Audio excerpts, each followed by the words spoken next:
আসসালামু আলাইকুম সবাইকে। আশা করি সবাই ভালো আছেন, সুস্থ আছেন। জাস্ট দুটি বিষয় আসলে ক্লিয়ার করবার জন্য আপনাদের উদ্দেশ্যে এই ভিডিওটি করা। প্রথমটি ফোন ভাঙা নিয়ে। আমি কখনোই বুঝতে পারি না আমি অন্য একজনের ফোন ভাঙলে সেটাতে আমার আসলে কী উপকার হবে কিংবা আমি কী বেনিফিট পাবো। আপনারা হয়তো ভালো অ্যান্সার দিতে পারবেন এটার। আর যার ফোন ভাঙা নিয়ে কথা হচ্ছে তার ফোনটি আমি কখনোই ইন্টেনশনালি ভাঙিনি। যেহেতু করোনাকালীন সময়ে আমার স্বাস্থ্যবিধি মেনে চলার চেষ্টা করছিলাম আমি সবসময় কীভাবে নিজেকে সেফ রেখে চলাফেরা করা যায় সেটাই চেষ্টা করছিলাম। যেহেতু অনেক মানুষ ছিল ওখানে এবং অনেক ভিড় ছিল, সবাই চেষ্টাও করছিল ছবি তুলতে এবং আমিও চেষ্টা করছিলাম কিভাবে আসলে তাদের কাছে না গিয়ে কিভাবে আমি আমার কাজগুলো সম্পন্ন করতে পারি ইমিগ্রেশনের। তো স্বাভাবিকভাবেই একজন উৎসুক জনতা একদম আমার শরীরের উপর দিয়ে এসে ছবিটি তুলতে যায় এবং আমি তাকে সরিয়ে দিতে গেলে তার হাতের সাথে আমার হাতটি লাগে এবং তার ফোনটি পড়ে যায় এবং হয়তো পরে ভেঙেও গিয়েছে। তো তার ফোন ভাঙার জন্য আমি আন্তরিকভাবে দুঃখিত। কিন্তু আমার মনে হয় তারও সাবধানতা অবলম্বন করা উচিত ছিল। স্পেশালি এই করোনার সময় আমার মনে হয় সবারই এই সাবধানতাটা আসলে একটু অবলম্বন করা উচিত যতদিন এই করোনার এফেক্টটা থাকে। দ্বিতীয় যে ঘটনাটি অবশ্যই খুবই সেন্সিটিভ। আমি প্রথমেই বলতে চাই যে আমি নিজেকে একজন গর্বিত মুসলমান হিসাবে মনে করি এবং আমি সেটাই চেষ্টা করি পালন করার। ভুল ত্রুটি হবেই এবং ভুল ত্রুটি নিয়েই আমরা আসলে জীবনে চলাচল করি। আমার কোনো ভুল হয়ে থাকলে অবশ্যই আমি আপনাদের কাছে ক্ষমা প্রার্থনা করছি এবং আপনাদের মনে কষ্ট দিয়ে থাকলে সেজন্য আমি ক্ষমা প্রার্থনা করছি। এখন আসি আসলে পূজার বিষয়টি নিয়ে। পূজার বিষয়টি বা এখানে আসলে নিউজ কিংবা মিডিয়া, সোশ্যাল মিডিয়া সব জায়গায় এসেছে আমি পূজার উদ্বোধন করতে গিয়েছি, যেটি আমি আসলে কখনোই যাইও নি ও কিংবা করিও নি। এটির প্রমাণ আপনারা অবশ্যই পাবেন, যেটি হচ্ছে অনেক সাংবাদিক ভাই বোনেরাই ওখানে ছিলেন, যাদেরকে হয়তো ইনভাইট করা হয়েছে কিংবা আপনারা যদি ওইখানকার ইনভিটেশন কার্ডটাও দেখেন, কার্ডে আসলে লেখা আছে যে কে আসলে ওটার উদ্বোধন করেছে এবং সেটি উদ্বোধন হয়েছে আমি যাবার আগেই। এবং যে জায়গাতে আমাদের প্রোগ্রামটি হয়েছে, আমাদের অনুষ্ঠানটি হয়েছে, সেটি অবশ্যই পূজা মণ্ডপ ছিল না এবং পাশে আরেকটি স্টেজ ছিল, সেখানে করা হয়েছিল এবং পুরো অনুষ্ঠানটি আসলে সেখানে হয়। প্রায় 40-45 মিনিট ব্যাপী সে অনুষ্ঠানে আমি ছিলাম এবং এখানে কোনো ধর্ম বর্ণ কোনো কিছু নিয়ে কখনো কথা হয়নি। অনুষ্ঠান শেষে যখন আমি গাড়িতে উঠতে হবে, আসলে যেহেতু ওখানে পাশেই পূজার আয়োজন ছিল এবং গাড়িতে আমার উঠতে হবে, অনেকগুলো রাস্তা আসলে বন্ধ ছিল। তো স্বাভাবিকভাবেই পূজা ওই মণ্ডপটি ক্রস করে আমাকে যেতে হতো, যেটি আমি গিয়েছি। যাওয়ার সময় পরেশ দা, যিনি আমাকে ইনভাইট করেছিলেন, তার রিকোয়েস্টে আমি প্রদীপ প্রজ্বলন করি এবং যেহেতু কলকাতায় আমি অনেক দিন খেলেছি, কলকাতার মানুষ আমাকে অনেক পছন্দ করে, ওখানকার সাংবাদিকরা অনেক উৎসুকও ছিল। তো সবার রিকোয়েস্টে ওই প্রদীপ প্রজ্বলনের সময় ওখানে পরেশদার সাথে দাঁড়িয়ে একটি ছবি তোলা হয়। ছবি তুলে যখন যাওয়ার সময় আসলে সাংবাদিকদের সাথে আমার যারা নিরাপত্তা কর্মী ছিল তাদের একটু বাদবিতণ্ডাও হয়, একটু হাতাহাতিও হয়। সেই ঘটনার কারণে আসলে আমরা ওই দিক দিয়ে আর যেতে পারিনি, পরে আবার ব্যাক করে অন্য রাস্তা দিয়ে গিয়েছি।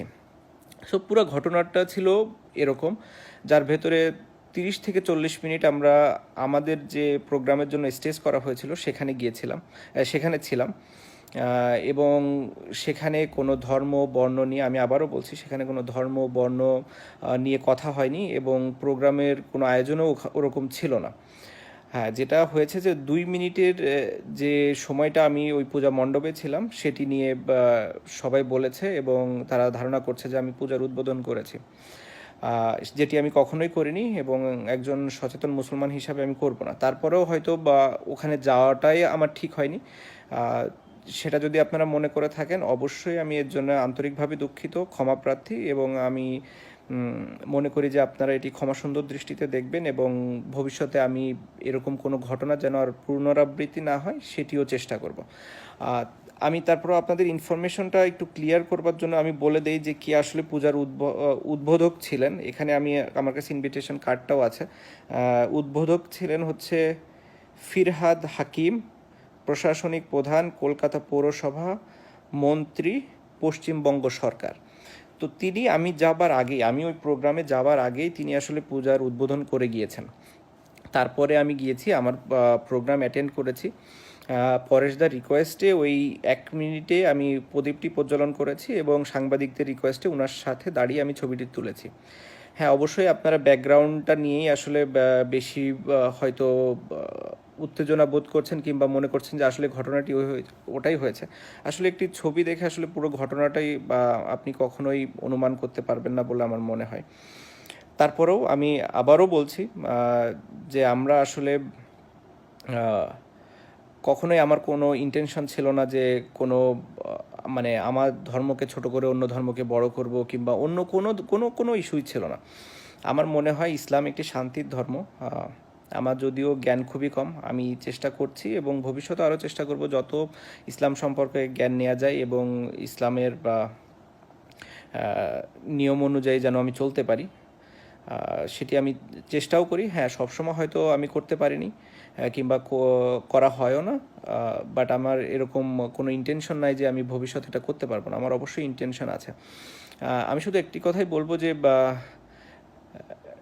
এমন কিছু যেন আমরা না করি যেটাতে মানুষ আমাদেরকে দ্বিধা দ্বন্দ্বে ফেলে দেয় যে আমরা আসলে এক নাকি আলাদা। কারণ আমরা যতক্ষণ পর্যন্ত এক থাকবো ততক্ষণ পর্যন্ত আমরা শক্তিশালী।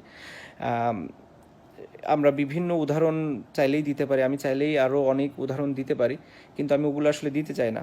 আমার মনে করি যে আমরা মুসলমান যারা আছি অবশ্যই তারা এক থাকবো সবসময়, কারণ আমাদের এক থাকা জরুরি, আমাদের একতাটা থাকাটা খুবই জরুরি। যখনই আমরা আলাদা আলাদা হয়ে যাব তখনই আমরা দুর্বল, যখনই আমরা এক থাকবো তখনই আমরা স্ট্রং। এমনি আপনারা অবশ্যই অনেকেই অনেক বেশি জানেন, অনেক জ্ঞানী, এই সম্পর্কে অনেক ধারণা আছেন।